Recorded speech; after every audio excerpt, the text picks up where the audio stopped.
मंत्र जाप और नवरात्र में मां अम्बे की पूजा करने के लिए कैसे आसन का प्रयोग करें, मां को हर दिन क्या भोग लगाएं, आइए जान लेते हैं। पंडित जी, आज तो आपने सर्वोत्तम भोग बता दिया, एक बार फिर उसका छोटे में ही सही जिक्र कर दीजिएगा, वो सर्वोत्तम भोग। और दूसरा, आसन किस प्रकार का आसन होना चाहिए? कोई कपड़ा बिछाया जा सकता है साफ स्वच्छ सुंदर, उस पे भी वो आसन माना जाएगा, ऐसा है? नहीं, कभी भी कपड़े के आसन पे बैठने से भयंकर दरिद्रता आती है। हर समय ऊनी आसन पर ही बैठना चाहिए और दुर्गा साधक को कभी काले नीले रंग के आसन पर नहीं बैठना चाहिए। आसन सर्वश्रेष्ठ तो कुशा का होता है, लेकिन कुशा का आसन ब्रह्मचारियों के लिए होता है, गृहस्थों के लिए नहीं। कुशा का आसन एकनिष्ठ ब्रह्मचारियों के लिए होता है, जिन्होंने अपना संपूर्ण जीवन भगवत मार्ग में समर्पित कर दिया है, जिन्हें अब इस दुनिया से कोई लेने देने की मतलब नहीं है। उन्हें कुशासन पर बैठना चाहिए। और बाकी जो गृहस्थ में हैं, जिन्हें परिवार चलाना है, जिन्हें परिवार में रहना है, जिन्हें माता पिता की सेवा करनी है, उन सबको ऊनी आसन पर बैठना चाहिए। ऊनी और कपड़े में फिर क्या अंतर हो गया? बहुत अंतर है। कपड़ा कभी शुद्ध नहीं होता, ऊन कभी अशुद्ध नहीं होता। कपड़ा कभी शुद्ध नहीं होता, ऊन कभी अशुद्ध नहीं होता। शुद्ध क्यों नहीं होता? शुद्ध कपड़ा कभी शुद्ध नहीं होता है, ये उसकी बनावट ऐसी है। ऊन कभी अशुद्ध नहीं होता है, ऐसा माना जाता? हाँ, ऊन किसी न किसी जीव का बाल है। ऊन किसी न किसी जीव का बाल है, वो सृष्टि के द्वारा, ईश्वर के द्वारा प्रदत्त है। और कपड़ा जो है वो खेत में पैदा हुई रुई से बनता है, वो प्रकृति द्वारा पैदा किया गया है, वो ईश्वर द्वारा पैदा नहीं किया गया है।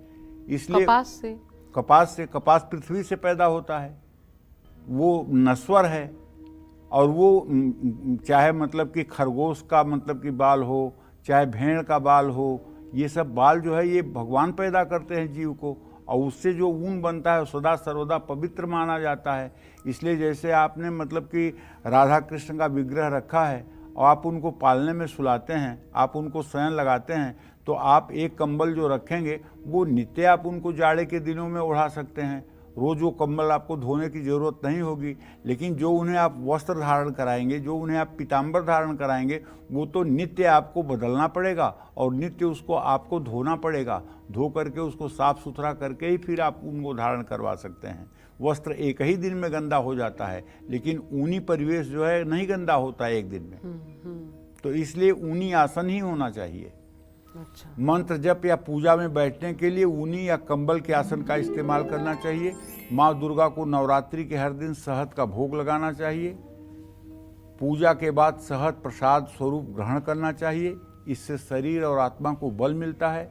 नवरात्र के 9वें दिन माँ सरस्वती के प्रतीक स्वरूप किताब, वाद्य यंत्र या कलम की भी पूजा करनी चाहिए। और पूरे नवरात्र दुर्गा सप्तशती की पुस्तक का पाठ जरूर करना चाहिए। अगर आप ज़्यादा नहीं कर सकते तो जरा सा दुर्गा सप्तशती पर पानी और चंदन छिड़क दीजिए और एक फूल, हल्का सा हल्दी और अक्षत ले करके किताब पर रख करके प्रार्थना कर लीजिए। नमो दिव्ये महादेव्ये शिवाय सत्यं नमः, नमः प्रकृते भद्राय नियता प्रणतास्ताम।